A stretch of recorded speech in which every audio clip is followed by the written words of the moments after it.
Ya estamos Sí, de regreso, dale. Mauricio. Bueno, queremos entrar en un tema que nos parece relevante y que tiene que ver con todas las consecuencias que está teniendo en materia de salud mental, el encierro, las cuarentenas, la angustia, tal como decíamos antes, ¿no?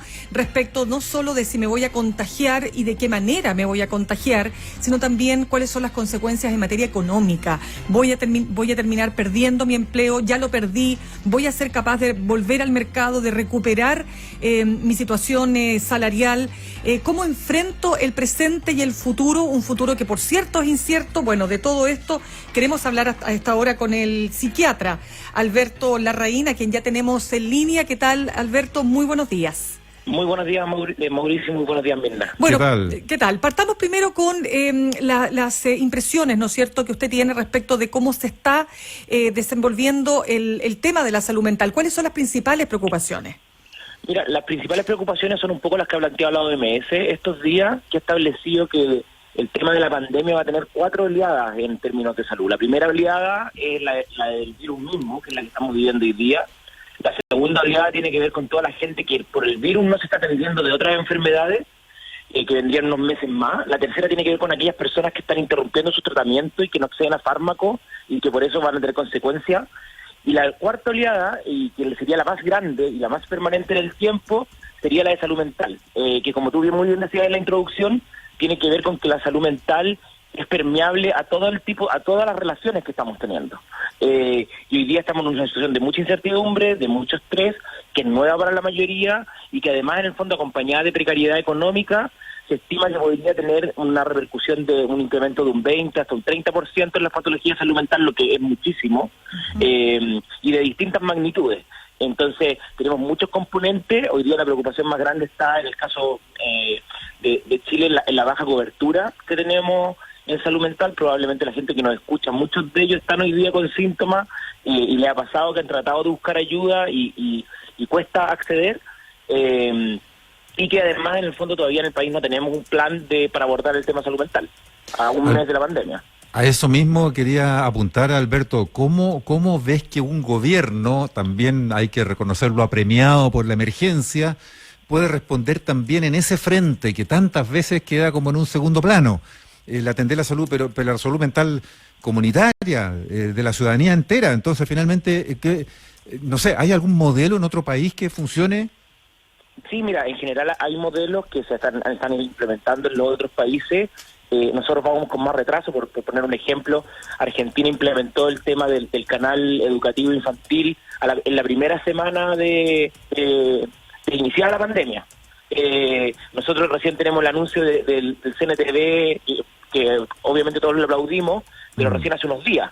Claro, en Argentina tienen un canal público. Un tienen canal un canal público que es público. como público, digamos, no acá que compite como comercialmente.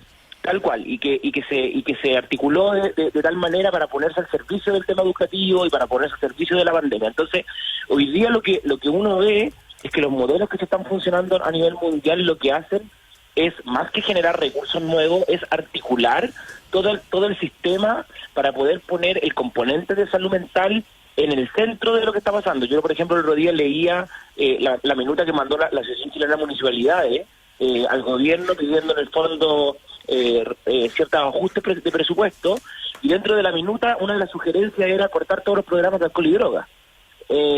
Entonces, uno lo que se da cuenta es que efectivamente el tema de salud mental siempre está invisibilizado, y al momento de tener que hacer reajustes económicos, tendemos a pensar que es más bien un costo que una inversión.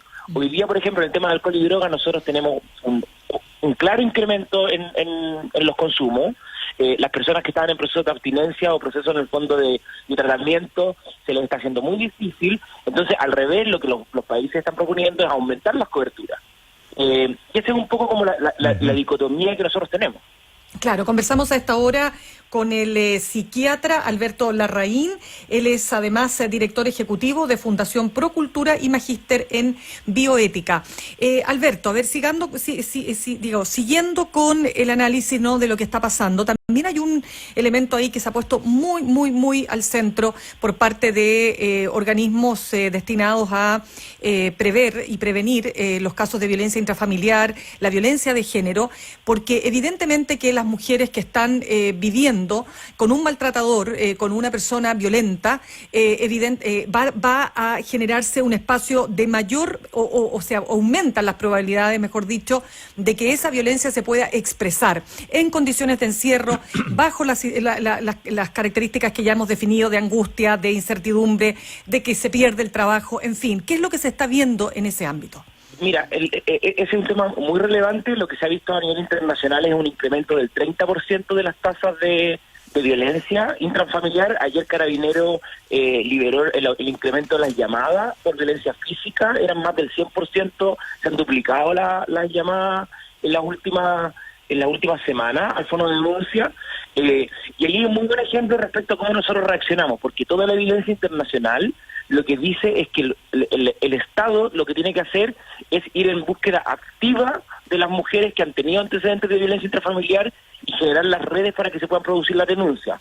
¿Y por qué? Porque el mecanismo de perpetuación de la violencia intrafamiliar, y sobre todo, para ponerlo en claro, esto es violencia contra la mujer, en el más del 90% de los casos, es que el agresor en el fondo restringe y limita el contacto de la mujer con otras redes. Y obviamente una situación de cuarentena es el caldo de cultivo perfecto para que esa violencia se perpetúe. Pero en el caso nuestro, por ejemplo, de Chile, lo que nosotros tenemos hoy día es que la política nacional es un teléfono, que es el 1455, donde se pasa por el hecho de que la mujer llame. Claro. Y toda la evidencia lo que dice es que tiene que ser al revés. Nosotros tenemos que ir a buscarla. Y tampoco tenemos hasta el momento ninguna medida estructural como las que han implementado los otros países, que básicamente han sido implementación de hoteles. La alcaldesa del Quisco, la Natalia Carrasco, ha estado implementando algo para la comuna a raíz del incremento que ella ha percibido en su comuna, pero no pasa de ser en el fondo una motivación personal de un alcalde. Y lo segundo son ciertos beneficios económicos, porque la mayor parte de las mujeres que sufren violencia intrafamiliar son asalariadas. Entonces, para poder en el fondo romper el círculo de la violencia implica también darle una cierta seguridad de una manutención al menos de 6 meses, sí, para que ellas puedan rearticularse. Claro, Alberto, otro tema que ayer lo planteábamos con el ministro de Salud. ¿Qué pasa con ustedes que son psiquiatras y que tienen que recetar una serie de, llámese, ansiolíticos, antidepresivos, medicamentos que requieren, por ejemplo, de receta retenida? Hasta el minuto lo que existe es que uno va a la farmacia y tiene que ser presencial, y la farmacia exige la entrega física de la receta. Lo que están pidiendo algunos psiquiatras es que se establezca la receta electrónica. Ayer el ministro decía, no, es que eso pasa por el cambio a la ley de fármacos 2. Imaginémonos cuánto va a durar el cambio. Entonces, ¿esto puede tener un camino distinto de resolución, Alberto? Mira, nosotros yo creo que tiene que tener un camino distinto. Nosotros llevamos, todos los que trabajamos en esto, llevamos más de un mes diciendo que es insostenible que nosotros en el fondo tengamos que hoy día seguir entregando la receta para la receta retenida. Básicamente lo que hacemos es articular con Rapid, con Uber o con Chile Express para que a la gente le puedan llegar la receta, pero es una logística mayor y obviamente pone en riesgo también los temas de contagio.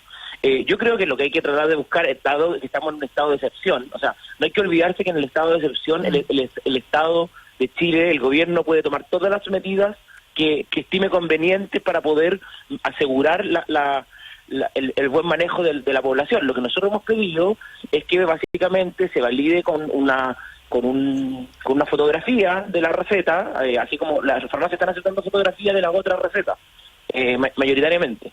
Que se entregue una fotografía y que nos digan en el fondo si tenemos que llenar un formulario, si tenemos que llenar algún otro documento que pueda hacer a distancia y que permita en el fondo no tener que exponer a los pacientes a tener que entrar en contacto. Alberto, y ahí a propósito de eso, esto pasa porque, claro, tú dices, para que las recetas se puedan, mediante toda una estructura logística, llegar a destino ahí el papel. Pero esto supone entonces que la consulta está siendo online, ¿no? Estoy entendiendo eso, que ante una... La mayor parte de las, no tenemos tampoco los datos, pero la mayor parte de las consultas de salud mental están siendo online. A eso quería ir. ¿Cómo funciona eso? ¿Cómo se puede evaluar? ¿Es realmente una buena solución o hay un déficit en la consulta online? Por suerte, de las cosas que tienen más evidencia respecto al uso de la medicina a distancia es la salud mental. Y eso es un punto positivo. La dificultad que tenemos es otra, tiene que ver con las condiciones donde la gente la puede estar haciendo. Yo el otro día me tocó estar en un programa de radio y un psicólogo contaba que uno de sus pacientes tenía que tener las terapias escondidas dentro del closet. Porque no tenía ningún otro espacio de intimidad para poder en el fondo contar lo que le estaba pasando. Obviamente los pacientes o la gente cuando nos viene a ver es una situación de muchas veces una situación de vulnerabilidad y quedan muy mal después de la sesión. Y obviamente si lo están haciendo dentro de la casa, y por ejemplo son una madre y están con niños, no van a querer que su hijo queden mal. Entonces, eso también es una dificultad porque no necesariamente hoy día dentro del hogar tenemos las condiciones necesarias para poder hacerlo. Esa es una primera dificultad. Y la segunda dificultad tiene que ver con los pacientes nuevos. Una cosa es estar controlando los pacientes que uno ya conocía, y otra muy distinta es estar evaluando pacientes en que, por ejemplo, uno está midiendo el riesgo suicida, donde uno tiene que articular en el fondo cierta red para poder articular. Nosotros al Ministerio de Salud le hemos pedido, que todavía no se ha hecho público, que diga el catastro en el fondo de las redes de salud mental que están operativas, porque hay efectivamente un montón de dispositivos que por temas sanitarios de contagio se han ido cerrando los ingresos a las unidades de hospitalización, y un poco es bien complejo porque nosotros sabemos que por evidencia en estos periodos van a aumentar todos los cuadros más severos de salud mental. Entonces, si nosotros tenemos además cerrados los ingresos, por ejemplo, a los servicios de urgencia, a las camas de corta estadía o a otros dispositivos, se hace muy difícil como seguir abordando el tema.